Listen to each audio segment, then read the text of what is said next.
Hello guys, I welcome you all to learning एडिफाइड।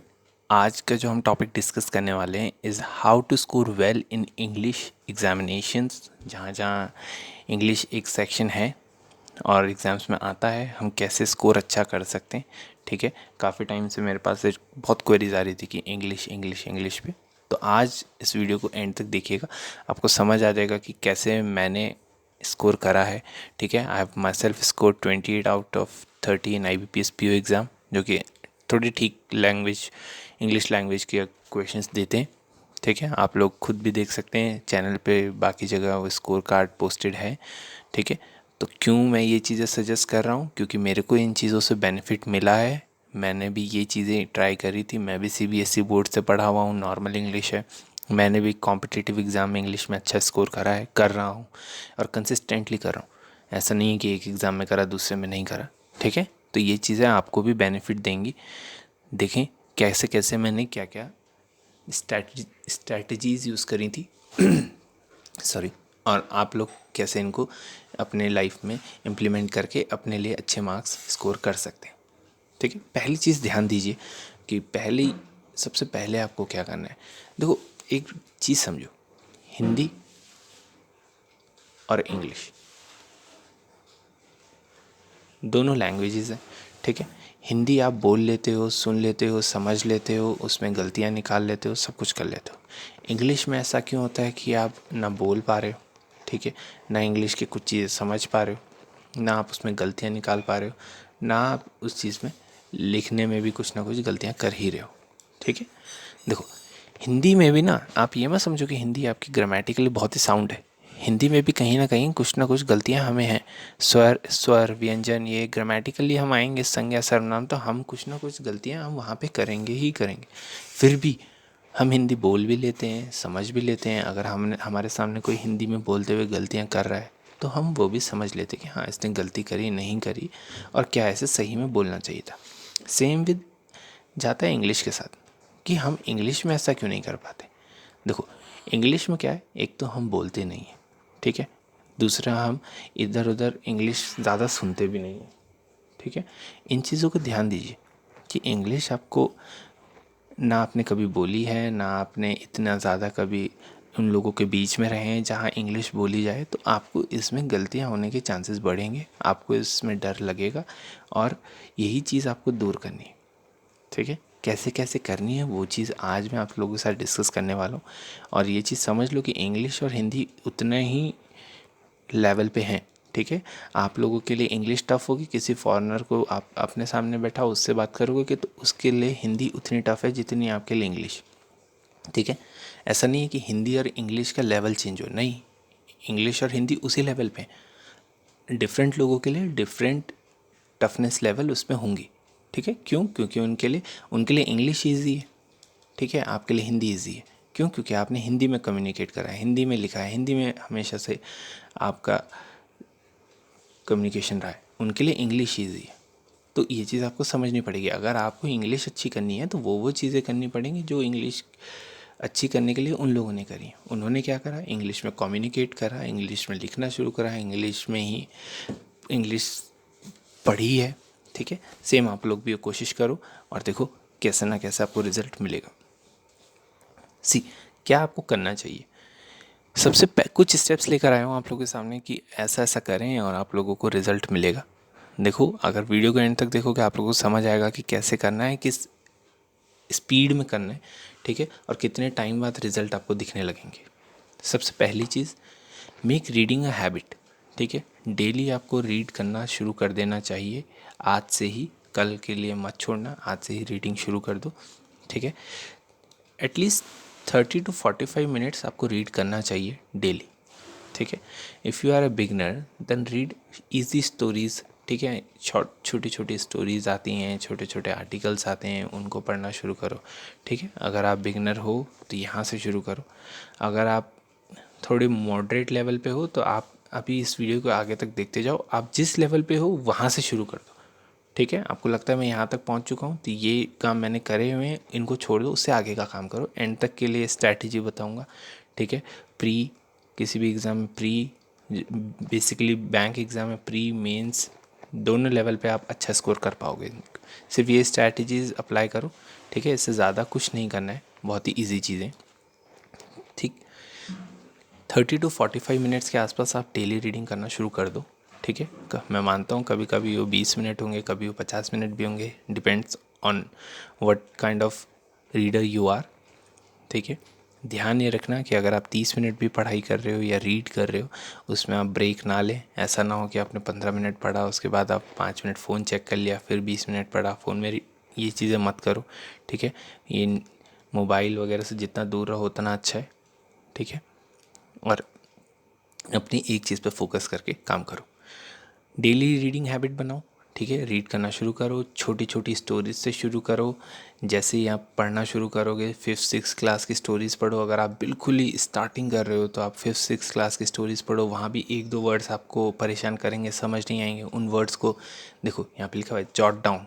आप ये एक लाइन में ही आपको एक वर्ड ऐसा मिल चुका होगा जिससे आपको लग रहा होगा जॉट डाउन क्या होता है, ठीक है। तो जॉट डाउन होता है इंपॉर्टेंट फैक्ट्स को फटाफट लिख लेना, ठीक है। जॉट डाउन करो वर्ड्स को।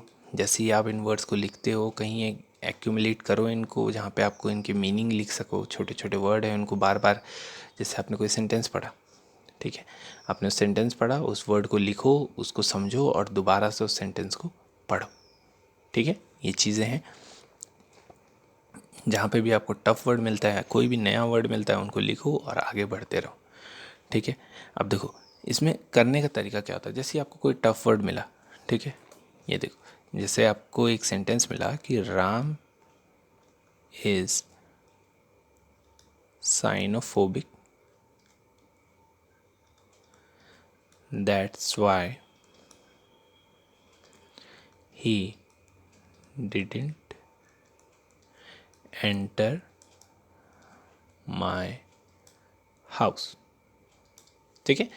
तो आपके पास ये सेंटेंस आया किसी कहानी में कि Ram is cynophobic, that's why he didn't enter my house. आपने पढ़ा, आपने देखा, अरे साइनोफोबिक मतलब आपको साइनोफोबिक नहीं समझ आया।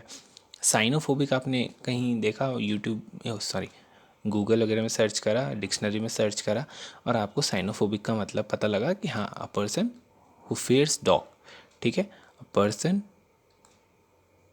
जो डॉग से डरता है इज साइनोफोबिक, ठीक है। जैसे ही आपको ये पता लगा, अब आपको कैसे करना है, कोई भी नया वर्ड जैसे आपको पता लगा, या तो आप इसे लिख लो, ठीक है, बहुत अच्छी बात है, आपने लिखा हुआ है कहीं पे, लिख लो इसे।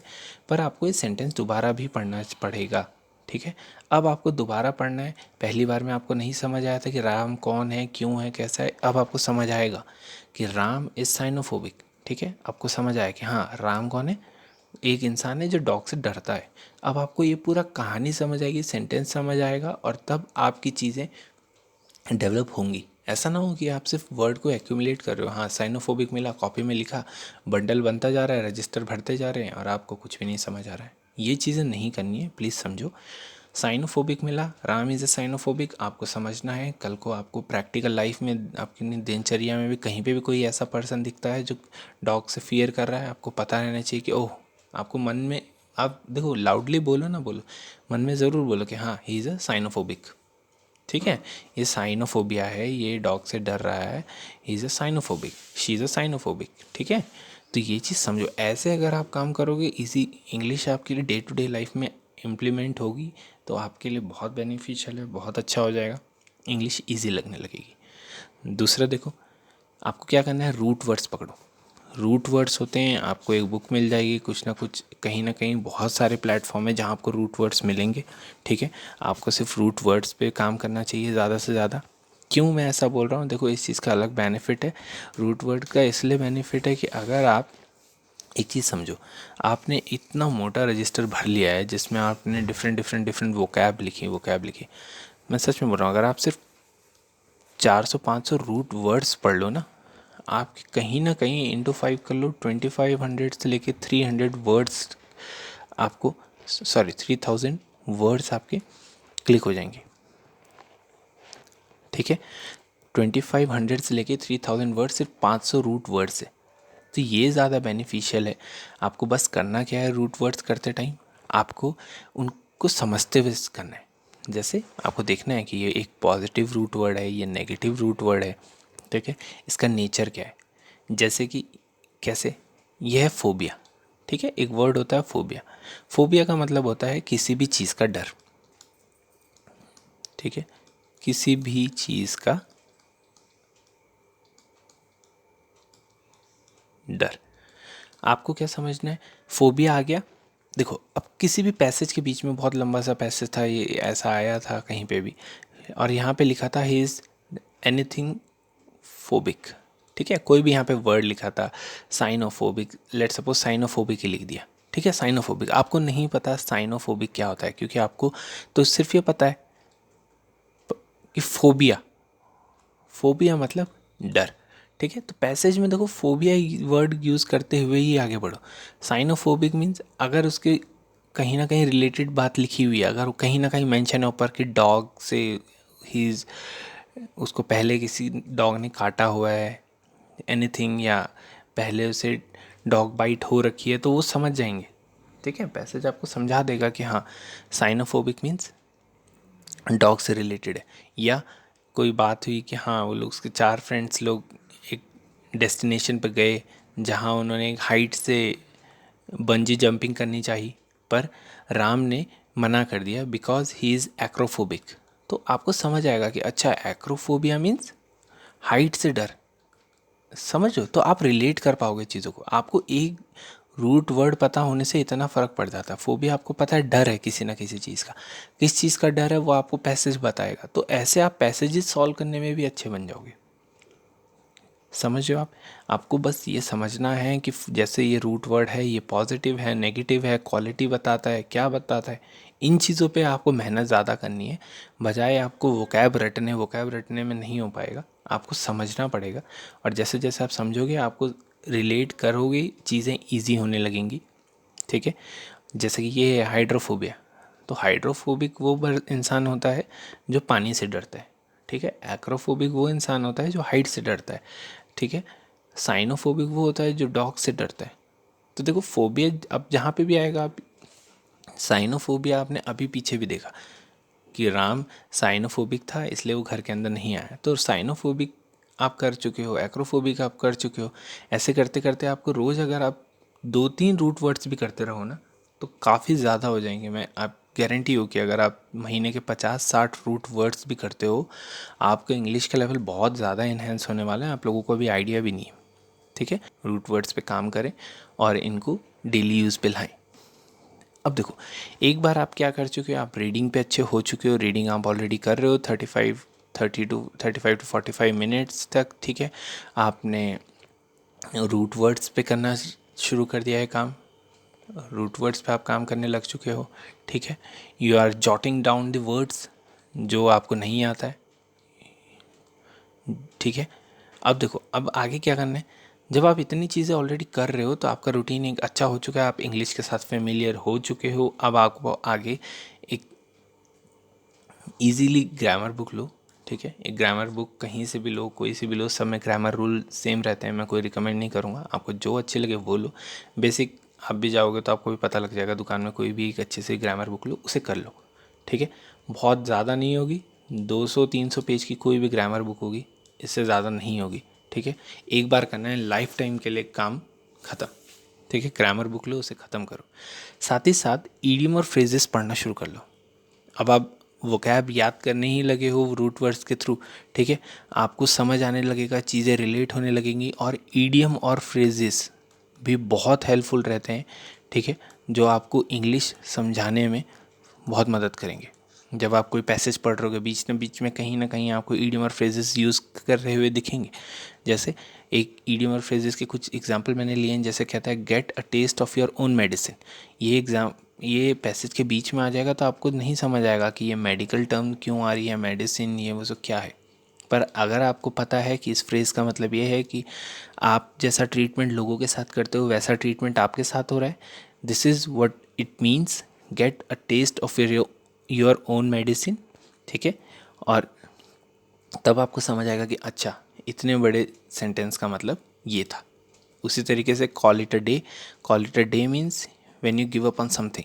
ठीक है, आपने काम कर लिया, you are now you are done with this work, अब आप इससे आगे काम नहीं कर रहे हो इस चीज़ पे, you call it a day. ठीक है, तो इस तरीके से आपको समझना है। Idiom and phrases different different तरीके के होते हैं, आपको उनके मीनिंग समझने हैं।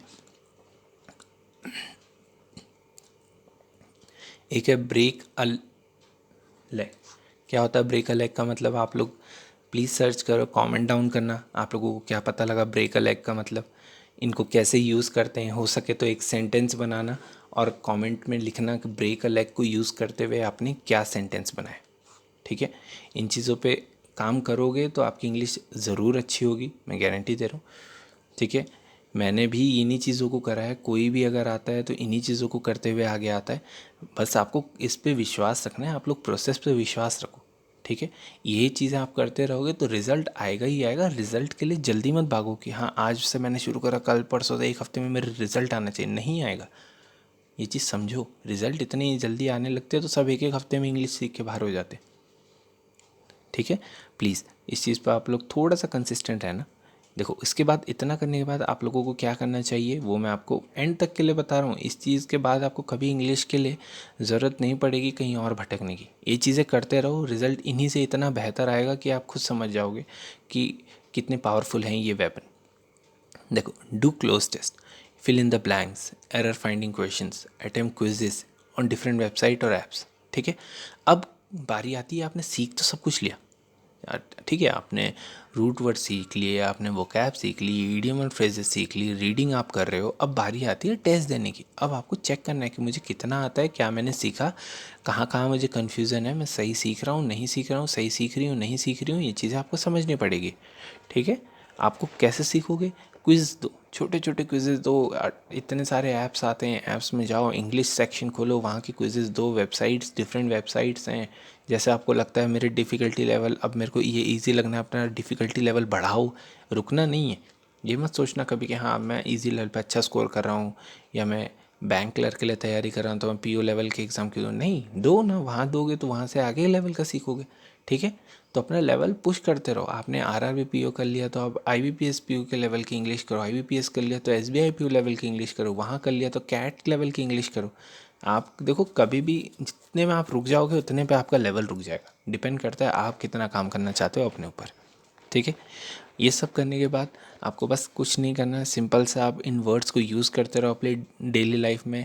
आपने देखा आज ही आपको अगर कोई दिखता है ऐसा इंसान जो हु फेयर्स डॉग, आप खुद हो, कई लोग हो सकते हैं, जैसे आई एम ऑल्सो साइनोफोबिक। ठीक है, तो उन वर्ड्स को यूज़ करो। I am also an acrophobic. ठीक है, तो आप लोग इन चीज़ों को यूज़ करो अपनी डेली लाइफ में। देखो इजी हो जाता है, प्रेशर नहीं आएगा, प्रेशर कुछ नहीं होता। लोग इंग्लिश में बोलते हैं इतने टाइम से वर्क कर रहे हैं स्कोर नहीं हो रहा है, इसीलिए स्कोर नहीं हो रहा है क्योंकि आप स्कोर करने के लिए कर रहे हो। आप अपने इंग्लिश का लेवल अच्छा करोगे, स्कोर ऑटोमेटिकली हो जाएगा। ठीक है, तो देखो इनको क्या करो, इन वर्ड्स को, जो भी आपने वर्ड्स पढ़े रिकॉल करो। बातें कर रहे हो लोगों से तो बोलो, ये बोलने की जगह कि वो डॉग से डरता है, ये बोलो he is acrophobic, she is acrophobic. ठीक है, ये बात को समझो। अगर आप ऐसे करोगे आपको वर्ड्स रिकॉल रहेंगे, हमेशा आप रिकॉल कर पाओगे इजीली, और बहुत ही इजी लगने लगेगा ये सारा। अपना बस तरीका बदलो थोड़ा सा, इंग्लिश भी उतनी ही इजी लगने लगेगी। ठीक है, इन वर्ड्स को आप यूज़ करो, सेंटेंसेस बनाओ, खुद से बात करो, खुद से आइडियाज़ क्रिएट करो, लिखो कहीं पे। अगर आपके पास कोई इंग्लिश में टीचर है जो आपको हेल्प कर सकता है तो अपने पैसेजेस लिखो, उनको बताओ कि हाँ मैंने अपना मैं डेली रूटीन डेली डेली लिखता हूँ। या आप खुद ही करो, डेली रूटीन लिखो, 10 दिन लिखो, किसी से चेक कराते रहो जो थोड़ा सा भी आपसे ऊपर लेवल पे है जिसकी इंग्लिश, उनसे चेक कराओ। छोटी छोटी गलतियाँ वो आपको बताएंगे। ठीक है, एकदम से बहुत बड़े लेवल पे मत जाना क्योंकि कई बार नहीं करते हैं लोग, हेल्प करते ही नहीं हैं दूसरों की। ठीक है, तो थोड़ा सा भी किनकी आपसे थोड़ी सी भी इंग्लिश अच्छी है सीखने के लिए, देखो शर्माना मत। थोड़ी सी भी इंग्लिश अच्छी है उनसे बोलो कि प्लीज़ जो भी हो आप चेक कर दो, और चेक करते हैं तो बहुत अच्छी बात, नहीं होता तो आप मुझे भेजो, मैं चेक कर दूंगा। ठीक है, मैं हेल्प करूंगा, आप उस चीज़ पे बिल्कुल मत डरो। बेसिक बेसिक अपनी चीज़ें लिखो, उन चीज़ों पे काम करो। जैसे जैसे आप काम करने लगोगे आपका लेवल एनहेंस होने लगेगा। ठीक है, अपने आप से इंग्लिश में बात करने की कोशिश करो, चाहे आप अकेले में जाके करो, लोग आपको कुछ भी बोलें, आपको करना चाहिए ताकि आप इंग्लिश में कंफर्टेबल हो जाएं। ठीक है, आप एक बार बोलने में कंफर्टेबल हो जाएंगे, थोड़ा बहुत लिखने में कंफर्टेबल हो जाएंगे, आपके मार्क्स भी अच्छे खासे बढ़ने लगेंगे। ठीक है, एक दो एग्ज़ाम में नहीं भी आए तो डरना नहीं, पर आप कंसिस्टेंट हो जाओगे, एग्ज़ाम में अच्छा स्कोर करोगे।